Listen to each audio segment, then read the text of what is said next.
बोल जयकारा बोल मेरे श्री गुरु महाराज की जय।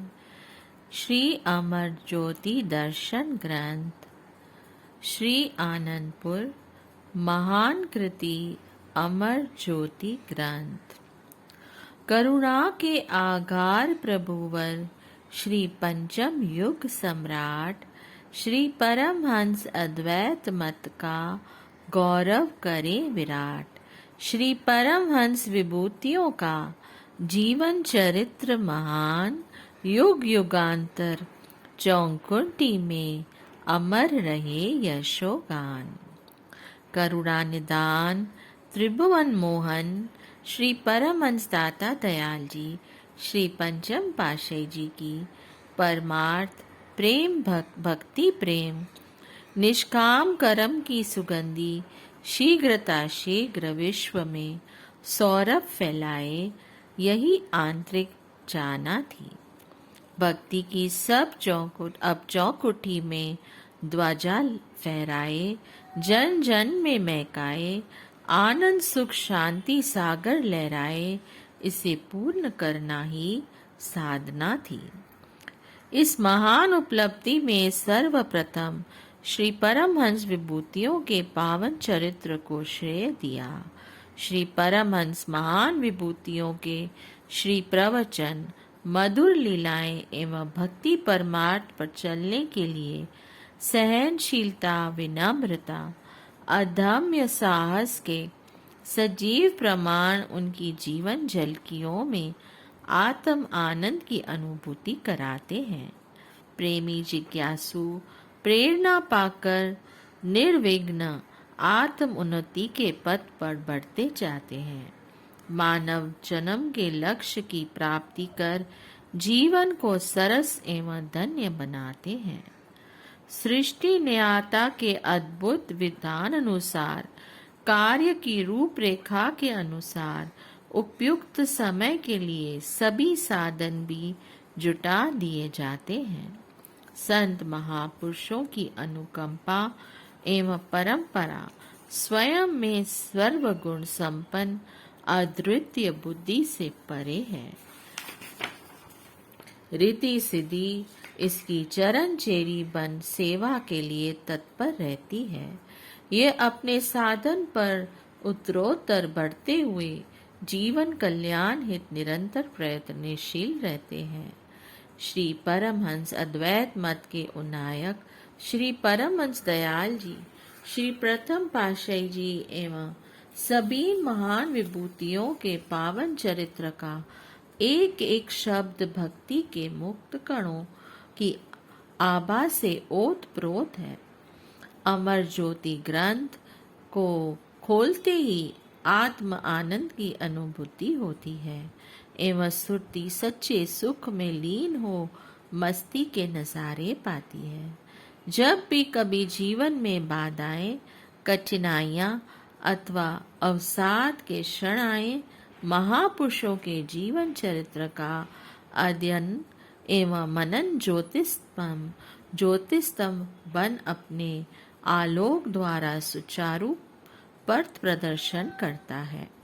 इसमें निहित ज्ञान की प्रखर किरणों से अज्ञान तिमिर छांट जाता है और जीव सरलता से उन परिस्थितियों में सुख शांति का मार्ग पा लेता है। युग युगांतरों तक अक्षय अमर स्वर्णाक्षरों में महापुरुषों के पावन चरित्र का संकलन करने के लिए अपने आप ने अगस्त सन 1970 में ही गुप्त रूप में उसका शुभ आरंभ श्री आनंदपुर में किया। श्री परमहंस अद्वैत मत 50 पृष्ठों में छपा हुआ है। इसमें अधिकतर श्री आनंदपुर की रचना को प्रमुखता दी गई है। अब उसके माधुर्य और सौंदर्य को विस्तार देना था। आपने आंतरिक दृष्टि से कृपा करते हुए सेविका को बुलाया और फरमाया, हमें इस छोटी पुस्तक को ग्रंथ के रूप में बढ़ाना है। यह कार्य अभी गुप्त रूप में करना है। महापुरुषों की महिमा अगम है। उसके कुछ अंश को समय आने पर प्रकट करेंगे। सेवक ने श्री आज्ञा को शिरोधार्य कर विनय की, प्रभो इसे कैसे करना होगा? गुणवाणी, रामायण एवं अन्य किसी भी संतवाणी का मुझे कोई ज्ञान नहीं। श्री वचन हुए, श्री परमहंस दयाल जी की शक्ति से सब कार्य पूर्ण होगा। अगस्त सन 1970 से दिसंबर सन 1971 तक परमार्थ का विकास रूप देते हुए श्री प्रयागधाम, श्री संत नगर, श्री आनंदपुर में निर्माण कार्य करवाते हुए लेखन के लिए अधिकाधिक समय देते, श्री मुख से प्रवचन फरमाते एवं जीवन चरित्र की झांकियों का वर्णन करते हुए स्वयं उनमें खो जाते। पुनः दूसरे दिन एक एक शब्द को सुनते और उसमें सुधार करवाते। एक साधारण सेविका को लेखक का नाम देकर अनुग्रहित किया। लेखक की समझ में न आता कि कैसे सब प्रवचन एक एक करके याद रहते हैं और कैसे रात्रि में आंख बंद कर सब वाणियों सहित संकलित हो जाते हैं। ऐसी महान कृपा का वरद हस्त्र छत्र छाया किए हुए था कि हर समय एक निराली मस्ती में लीन सुरती अपूर्व आनंद की धुनी में मग्न रहती।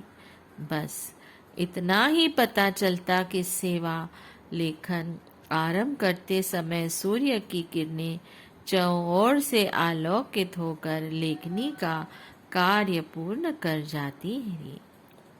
इसी प्रकार नवंबर सन 1971 ईस्वी में श्री चतुर्थ पातशाही जी महाराज जी का पावन चरित्र लिखना आरंभ हुआ था। महात्मा सतगुरु सेवानंद जी को 1 मास के लिए श्री प्रयागधाम में सेवा के लिए अंत प्रेरणा हुई। वे सत्संग कार्य भी करते थे एवं श्री आनंदपुर में मुख्य प्रबंधक भी थे। श्री सद्गुरुदेव महाराज जी श्री पंचम पातशाही जी की आंतरिक मौज भी अब महापुरुषों के पावन चरित्र जितने लिखे जा चुके थे उन्हें प्रकट करने की थी। अतः आपने श्रीमान जी की विनय पर फरमाया, हमारी मौज भी यही है कि आप श्री प्रयागधाम में 1 मास रहें। हमने महापुरुषों के पावन चरित्र का संकलन किया एवं करवाया है। आप उसे अब पढ़ें और उसमें कुछ संशोधन करना चाहें तो वह भी कर दें। महात्मा योग रोशनानंद जी आपके पास आएंगे, उन्हें सब समझा देना। आप श्री द्वितीय पातशाही जी के समय से महापुरुषों के सानिध्य में हैं। यदि कुछ और लिखवाना चाहें तो लिखवा सकते हैं। श्रीमान जी के पास महात्मा जी प्रथम दिन आए और उन्होंने श्री परमहंसमान विभूतियों के पावन चरित्र आरंभ करने से पहले के शीर्षक पढ़ना आरंभ किया। श्रीमान जी ने कहा, महात्मा जी सच ही तो है कि कुदरत की ओर से जिस कार्य को संपन्न करने का श्रेय जिसे दिया जाए, समस्त दैवी शक्तियां उसकी सहयोगी बन जाती हैं। अब हमें इस सेवा का सौभाग्य मिला है, हमारे अहोभाग्य। इस प्रकार 1 मास तक नित्य प्रति उत्साह पूर्वक महापुरुषों के प्रवचन एवं लीला श्रवण कर श्री आज्ञा का पालन किया। उस समय उनके मन में अथाह भाव उमड़ कर आते तो उन्होंने श्री आनंदपुर में आकर सब प्रबंधों के सामने प्रकट किए। दिसंबर सन 1971 में श्री गुरुमा जी ने श्री संत नगर में श्री आनंदपुर में कृपा फरमाई। अब तक श्री चतुर्थ पातशाही जी महाराज जी का पावन चरित्र लगभग पूरा लिखा जा चुका था। श्री पंचम पातशाही महाराज जी ने अंतर्मानस में मौजों का अथाह सागर उमंगे भर रहा था। उनकी यह प्रबल मौज थी कि इसका स्वरूप शीघ्र ही सबके सम्मुख प्रकट किया जाए। माघी के पर्व पर सत्संगी महात्मा जन श्री दर्शन के लिए आ चुके थे। मोती बाग में अभी कच्चे कमरे का निर्माण हुआ था। आपने महात्मा योगात्मानंद जी, महात्मा सद्गुरु सेवानंद जी, महात्मा गुरु दर्शनानंद जी, महात्मा आत्म दर्शनानंद जी, महात्मा परम विवेकानंद जी, महात्मा अखंड प्रकाशानंद जी, महात्मा धर्म श्रद्धानंद जी, महात्मा रोशनानंद जी, महात्मा योग प्रकाशानंद जी व अन्य प्रमुख महात्मा जनों को बुलाकर वचन फरमाए। हमने श्री परमहंस दयाल जी की श्री मौज अनुसार श्री परमहंस अद्वैत मत के साक्षात ज्योतिस्तंभ महान विभूतियों का पावन चरित्र लिपिबद्ध किया है। अब आपके सहयोग से यह कार्य पूर्ण होगा।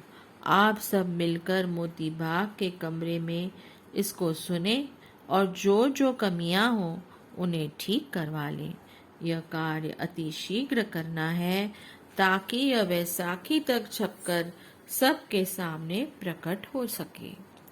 विलक्षण विलक्षण अद्भुत महान आश्चर्य श्री परमहंस अद्वैत मत श्री आनंदपुर सत्संग केंद्र की ऐतिहासिक गौरवशाली स्वर्णिम उपलब्धि।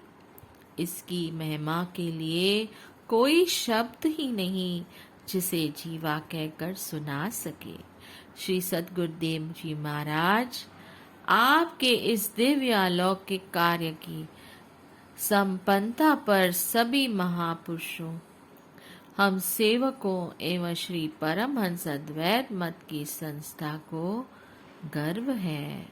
ऐसा कहकर श्रीमान जी ने सभी महात्मा जन सहित दंडवत प्रणाम किया। बाकी महात्मा जन यह सोचकर हैरान थे कि ऐसी क्या महान उपलब्धि है, अभी कुछ सामने प्रकट तो हुआ नहीं। श्रीमान जी चूंकि इसका अध्ययन कर चुके थे, अतः उनके हृदय एवं आंतरिक उद्गारों ने सबके सामने इस रहस्य को दर्शा दिया। श्री आज्ञा अनुसार सभी महात्मा जनों ने पावन चरित्र को सुनने का कार्य आरंभ किया। प्रतिदिन श्रीमान जी एवं महात्मा योग प्रकाशानंद जी श्री प्रभु जी के चरणों में जाते और गुणावली का व्याख्यान करते। श्री वचन हुए कि इस संस्करण में उपयुक्त स्थान पर इस महिमा को लिख देते हैं, शेष पर पुण्य विचार किया जाएगा। इस प्रकार